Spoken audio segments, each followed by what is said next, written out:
mga kabarangay, kumusta kayong lahat? Today is Sunday.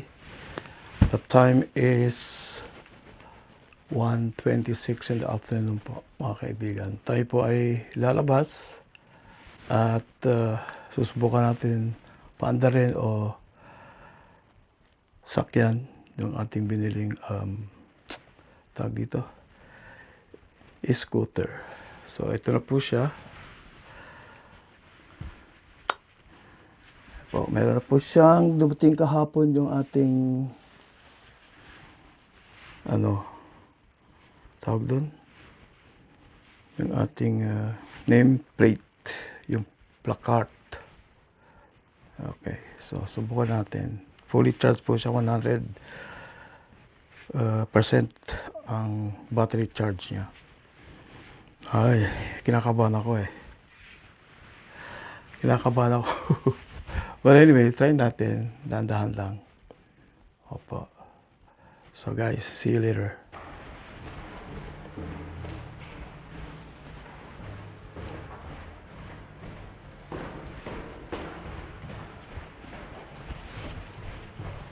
Bigat. Ang bigat niya.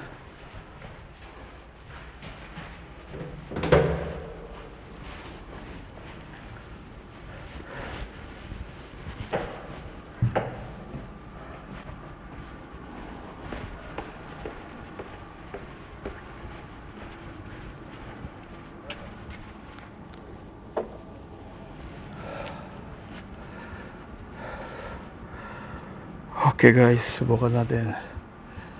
Peace.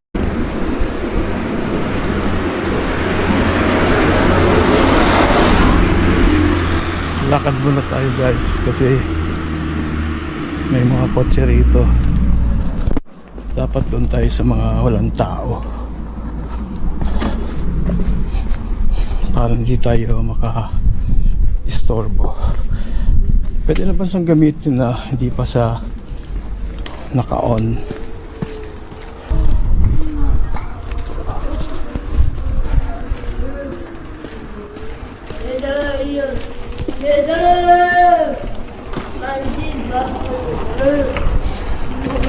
Yung mga bata maka-scooter din. Kaya lang yung mga yun, yung kick scooter, yung pinapadyak.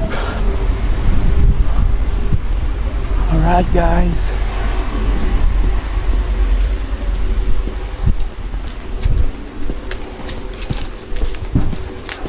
mapaandar ko to.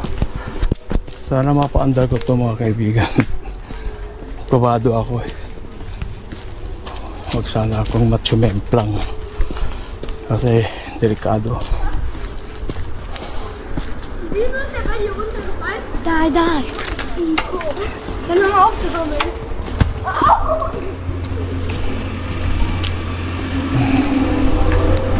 Dito tayo dadaan, doon tayo upo sa may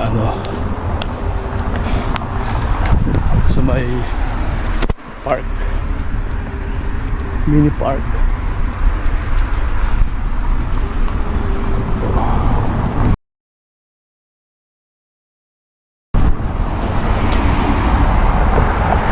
Ganda ng panahon ngayon, walang init.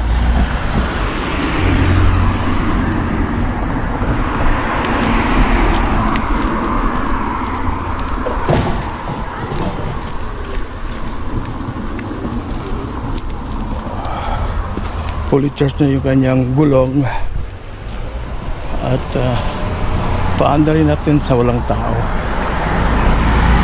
kasi bawal dito. Dito natin susubukan. Okay guys, break a leg.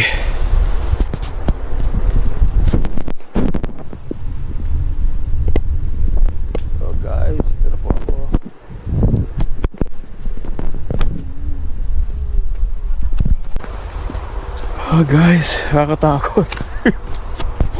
Kailangan talaga pag-aralan mabuti itong yung brake kasi doon nakasalalay yung sarili mo para hindi ka tsumemplang. At saka kapag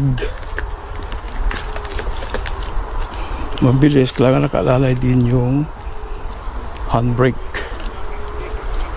Ganon. Kapag may mga tao kasalubong, dapat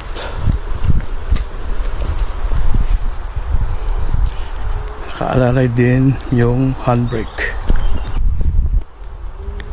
Ayan po.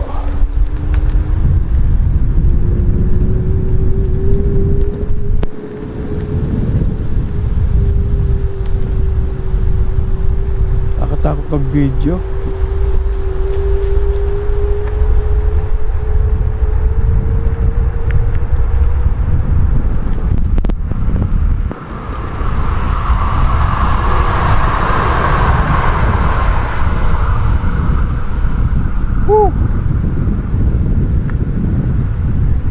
Nakakatakot sumemplang dito. Dapat pala alalay lang yung hawak sa preno, sa handbrake, at saka sa pag-release. Yan, ganyan, hinalang. Yan, mga kaibigan.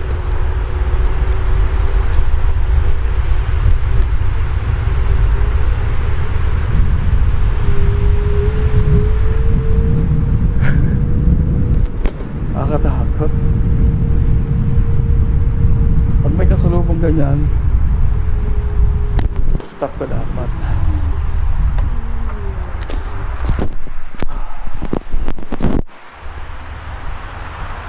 Sunday,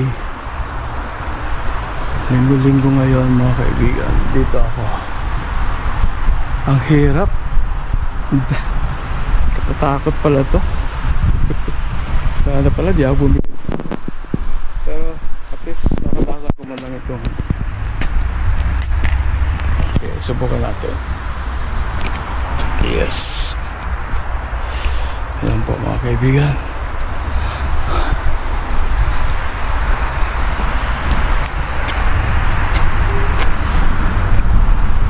Kailangan talaga i-master mo yung paghawak ng brake at saka yung pag-release ng power. Ganyan. Kasi kung hindi, semplang ka talaga. Ayan, mga kaibigan.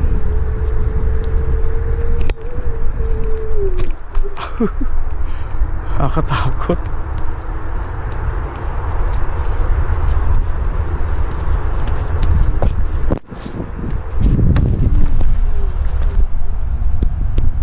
Kailangan pala sasakay ka at tutulak mo ng bahagya, tapos saka mo hawakan yung power button.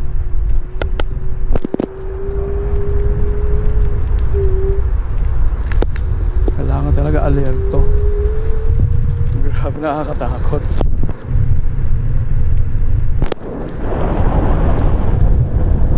Mabilis siya, nasa 3 kilometers lang siya. Mabilis. Nakakatakot.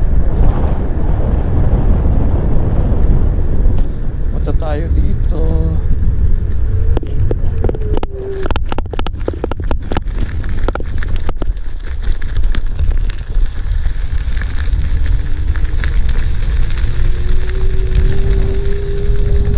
Paano ito pag mamamalengke ako? Nakakatakot.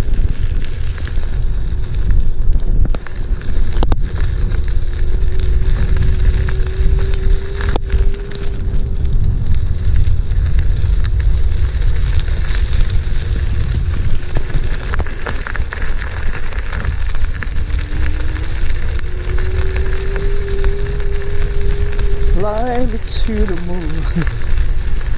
Nakakatakot guys, oh.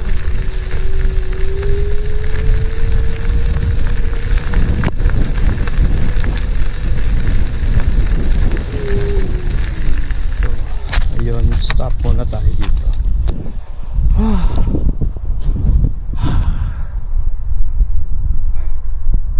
Hindi ko dala yung ating ano,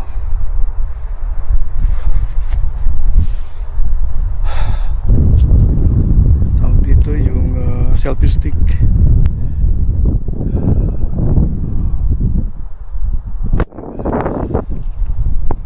Ito na po,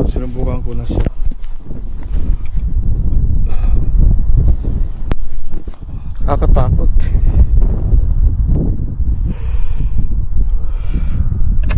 Ayan po. Stand kick.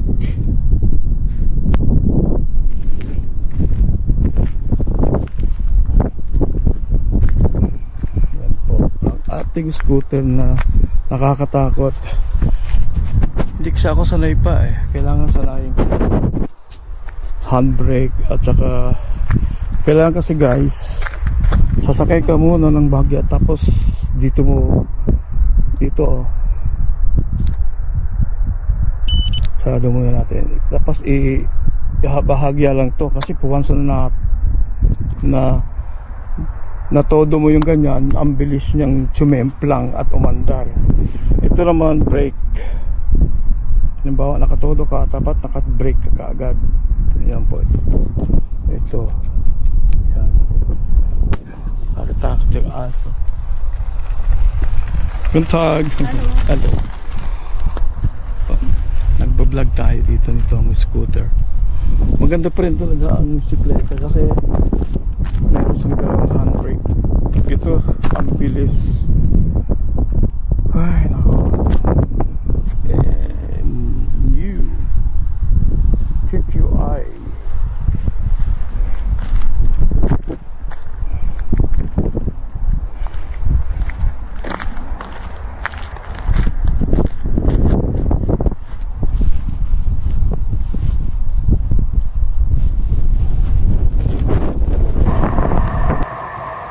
Ayun.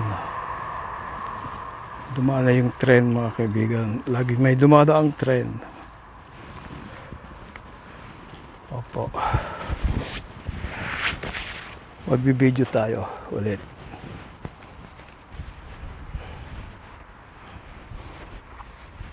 Saan tayo? Mas maganda yata dito sa malayo, mga kaibigan. Ayan. Dito pa tayo magbibideo.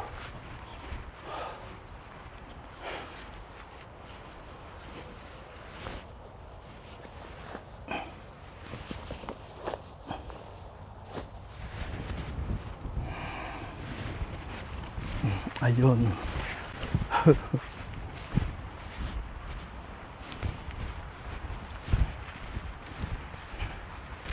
How are you guys?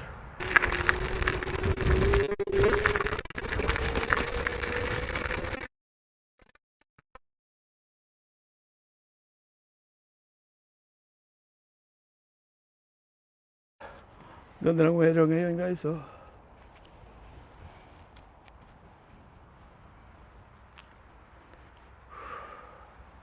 At least na subukan ko sang paandarin at sakyan. Okay rin siya guys. Kailangan talaga ay ma-master mo yung paghawak, pag-release ng power dito. Kasi pag nahawakan mo, pababa, talagang itatapong ka. Dapat moderate lang, alalay lang talaga. At dito naman sa brake, kailangan dito ay alerto ka. Dahil may itatapon ka talaga nitong scooter na to. So ang takbo ko lang ay nasa 15 km/h mga kaibigan. So hindi sa nakakatakot din kasi baka maka-aksidente at siyempre mahirap na. Hindi na mainit ito sa mga pulis kasi meron na siyang tawag doon, yung nameplate niya. Nakatanggap ko kahapon kaya sinubukan ko ngayon. Actually kabado ako dahil never ako nagpaandar gumamit ng electric scooter. Dati yung ginagamit ko yung padyak nung nagtatrabaho pa ako dati sa Pantasalan, pero nakakapagod din yun. Ito, pag napag-aralan mo yung tamang technique nito, hindi ka na matatakot. Basta lagi alala lang sa pag-release nitong power na to. Yan, ito. Pag binaba mo yan, once na inapakan mo yung board niya, na umandar ng konti at napindot mo itong power release, talagang umaandar siya mga kaibigan. So kailangan dito lang lagi ang hawak. Oo.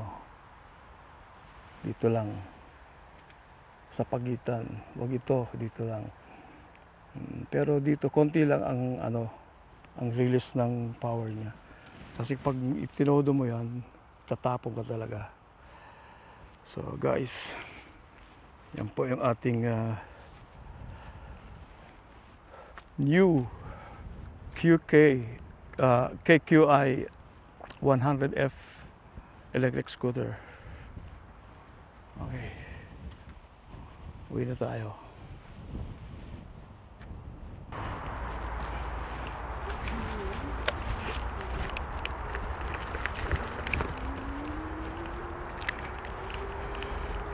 Tayo sa kabila.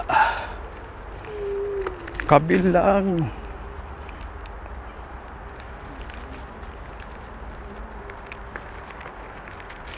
Ayan.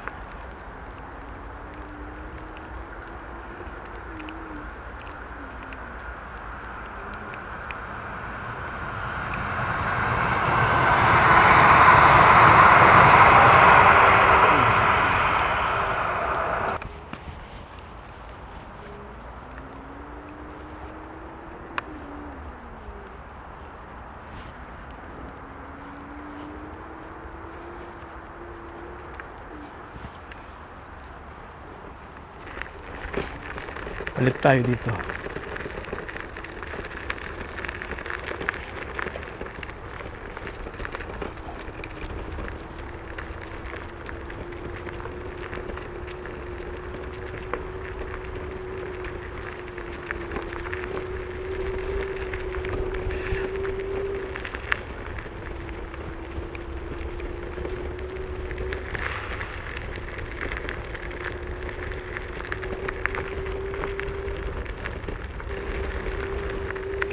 So at least nasubukan ko na itong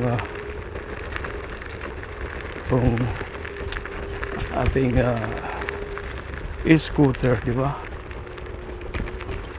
Hirap lang gamitin. Pag naka-video ka, bawal. Kita ka ng pulis.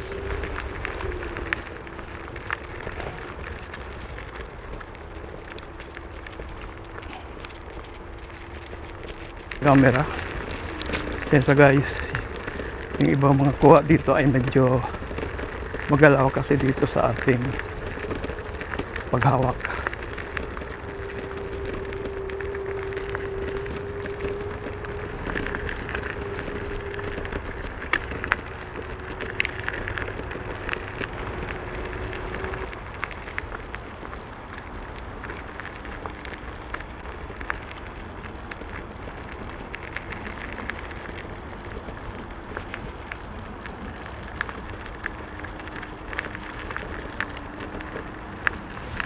Uwi na tayo. Enough. Kailangan practice tayo muli susunod.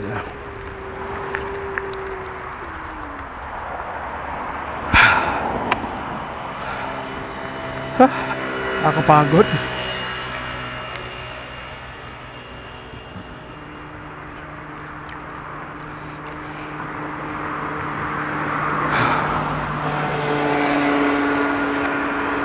Hirap din mag-practice. Kailangan talaga dito constant practice sa pag-drive dito kasi lalo kapag kinakabahan ka, nakakatakot eh. Lalo kang maa-aksidente sa sitwasyon. Pero kailangan talaga alerto sa paghawak ng pag-release ng power at saka yung brake, lagi nakaalalay sa brake, handbrake. Ako guys,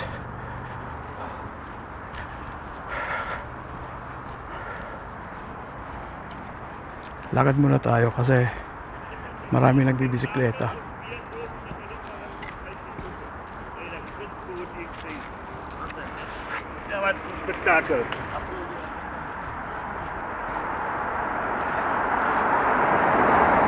Ay nako, 200 lang siya guys, pero at least pera pa rin at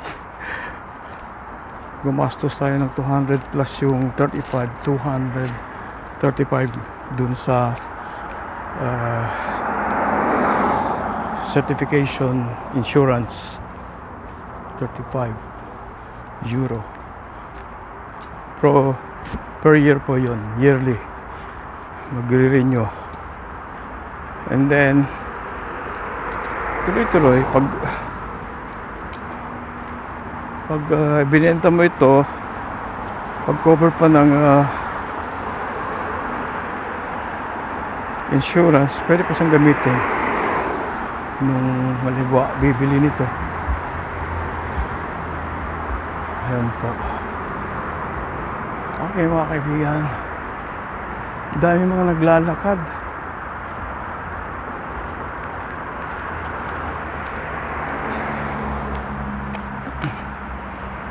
Yun.